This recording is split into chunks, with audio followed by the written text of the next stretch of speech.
لیکن تمہیں تو اسلامی غیرت آنی چاہیے تھی، اسلامی حیا آنا چاہیے تھا، اسلام تمہاری اس حرکت سے مانع ہونا چاہیے تھا۔ تم معافی مانگ لیتے، ان کی منت سماجت کرتے کہ میں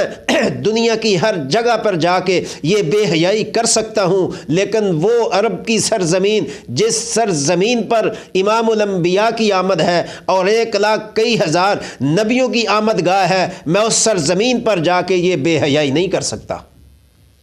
حضرت عبداللہ بن مسعود رضی اللہ تعالی عنہ ارشاد فرماتے ہیں،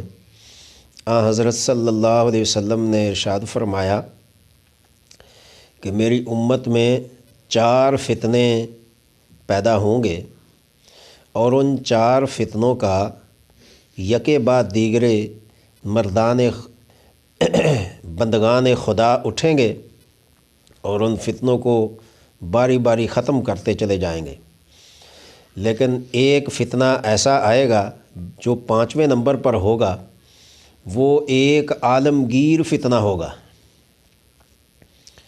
اور وہ فتنہ کیا ہے کہ راگ و رنگ اور گانا بجانا۔ اس فتنے کو نبی محترم صلی اللہ علیہ وسلم نے عالمگیر فتنہ قرار دیا ہے،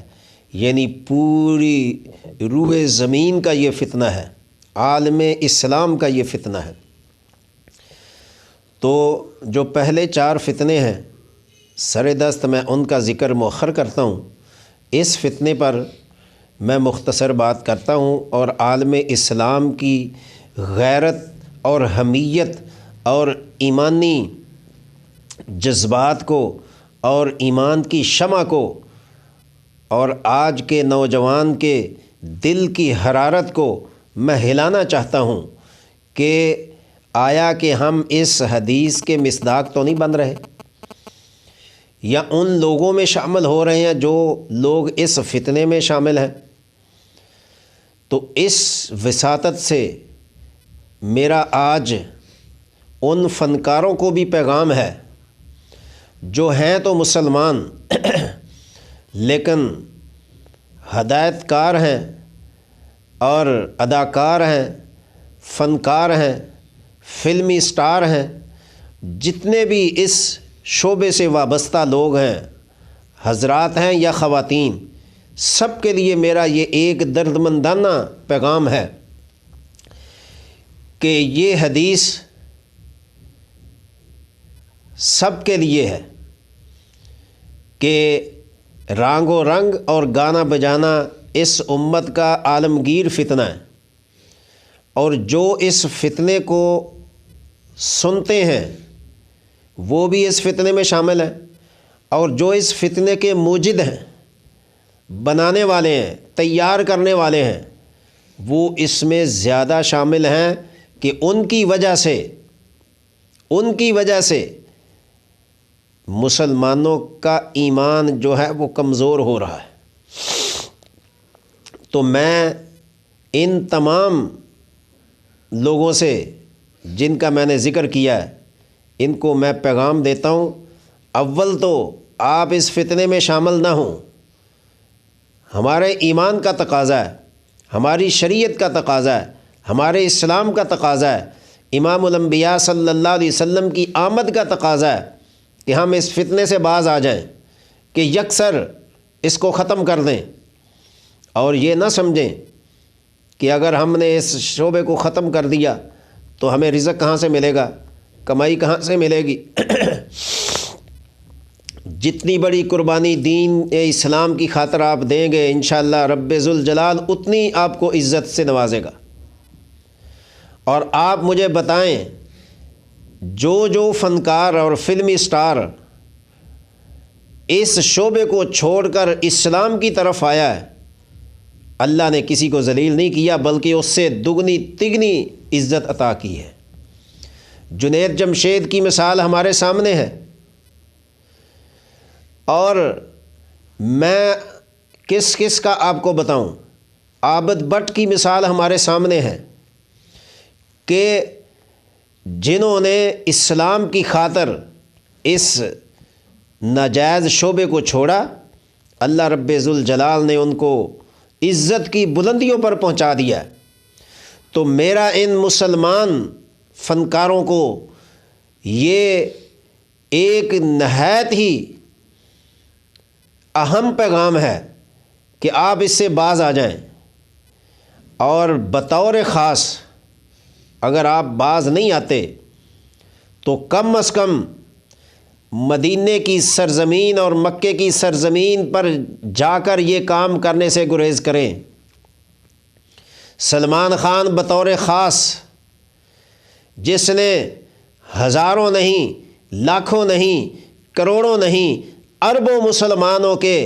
سینے کو جلا کر رکھ دیا ہے، عرب کی دھرتی پر جا کے، عرب کی سرزمین پر جا کے ناچ گانے کی محفلوں کو سجایا، وہاں پر وہ کچھ کیا جن محفلوں کو پروردگار رب ذوالجلال نے کونو قردۃ خاسئین فرمایا، اور نبی مکرم صلی اللہ علیہ وسلم نے فرمایا کہ گانے بجانے والی محفل بندر، سور اور خنزیروں کی محفل ہے۔ حدیث پاک میں آپ کو دکھا سکتا ہوں۔ کم از کم اتنی غیرت ہونی چاہیے، اتنا تو حیا ہونا چاہیے۔ اگر آپ کو سعودی حکومت نے بلا کر غلطی کی ہے، ان کا فعل، ان کا عمل ان کے ساتھ ہے، ہم ان کے بارے میں لب کشائی نہیں کرتے، لیکن تمہیں تو اسلامی غیرت آنی چاہیے تھی، اسلامی حیا آنا چاہیے تھا، اسلام تمہاری اس حرکت سے مانے ہونا چاہیے تھا۔ تم معافی مانگ لیتے، ان کی منت سماجت کرتے کہ میں دنیا کی ہر جگہ پر جا کے یہ بے حیائی کر سکتا ہوں، لیکن وہ عرب کی سرزمین، جس سرزمین پر امام الانبیاء کی آمد ہے اور 1,00,000 نبیوں کی آمد گاہ ہے، میں اس سرزمین پر جا کے یہ بے حیائی نہیں کر سکتا۔ پھر دیکھتے تمہاری عزت کو رب ذوالجلال کیسے چار چاند لگاتا ہے۔ لیکن تم نے وہ کیا جو دشمن خوش ہوا، تم نے وہ کیا جس سے اسلام کا باغی خوش ہوا، تم نے وہ کیا جس سے قرآن دشمنوں کی حوصلہ افزائی ہوئی، اور مسلمانوں کے سینوں کو تم نے چھلنی اور پارا پارا کر کے رکھ دیا۔ کیا تم نے مرنا نہیں ہے؟ قبر کی اندھیری رات میں نہیں جانا؟ کیا تم نے حوض کوثر پر محمد عربی صلی اللہ علیہ وسلم کے سامنے نہیں جانا؟ کیا تمہاری غیرت یہ گوارا کرتی ہے؟ کیا تم نے کل کو پروردگار کی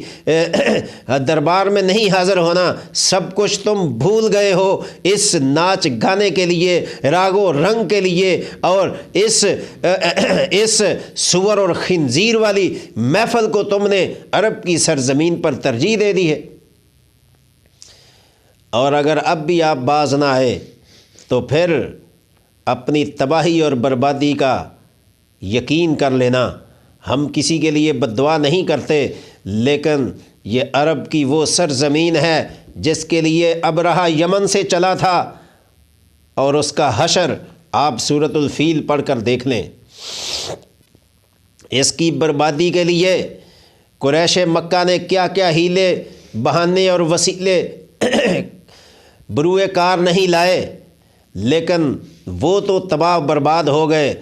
عرب کی سرزمین آج بھی ہمارے سامنے ہے، لیکن آج بھی اللہ کا وہی قانون ہے، آج بھی وہی خدا ہے، آج بھی اللہ کا وہی نبی مدینے کی سرزمین پر آرام فرما رہا ہے۔ تم نے اللہ کے نبی کو تکلیف پہنچائی، تم نے 1,24,000 نبیوں کو تکلیف پہنچائی، تم نے امام الانبیاء کو تکلیف پہنچائی، تم نے کروڑوں انسان جو دنیا سے چلے گئے عرب کی دھرتی پر موجود ہیں ان کو تکلیف پہنچائی، اور آنے والوں موجودہ لوگوں کو، مسلمانوں کو تکلیف پہنچائی۔ کتنے بزرگوں کی آہیں نکل گئی ہیں، کتنے ولیوں کی آہیں نکل گئی ہیں، کتنے اللہ کے نیک اور برگزیدہ بندے ساری رات اس پر رو رو کر دعائیں کر رہے ہیں۔ کیا تم نے کچھ بھی نہیں سوچا؟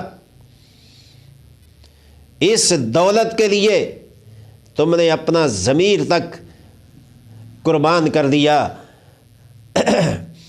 لیکن میں عالم اسلام کو یہ کہہ کر تسلی دیتا ہوں کہ اگر یہ رنگینیوں کی محفلیں عرب کی سرزمین پر ہو رہی ہیں اس سے کعبے کی عزت میں کوئی فرق نہیں آئے گا، سرزمین عرب کی عزت میں، برکت میں کوئی فرق نہیں آئے گا۔ وہی خیر و برکات ہیں جو اللہ رب العالمین نے قرآن و سنت میں ارشاد فرما دی ہیں۔ انشاءاللہ تمہاری اس گھنونی سازش سے وہاں کی خیر و برکات میں کوئی فرق نہیں آئے گا، اور وہاں کی حکومت کو بھی یہ سوچنا ہے کہ انہوں نے بھی جواب دینا ہے۔ کس سرزمین کی حکومت اللہ نے ان کے سپرد کی ہے، اگر ان کے دور حکومت میں بجائے تحفظ کے غیر تحفظ کی کیفیت بنتی ہے تو وہ بھی جواب دہ ہیں۔ اللہ تعالی ہمیں اس سرزمین کی عزت اور قدر کی توفیق دے، اور جو اس زمین کو برباد کرنے کے درپے ہیں، لگے ہوئے ہیں، اللہ تعالیٰ ان کو ہدایت دے، اللہ تعالیٰ ان کو غیرت عطا کرے، شرم عطا کرے، دینی حمیت اللہ تعالیٰ ان کے سینوں میں جلائے، اور پروردگار ان کو اس گناہ سے محفوظ رکھے، اور آنے والے مسلمانوں کے لیے عرب کی سرزمین کو ہدایت کی جگہ بنائے۔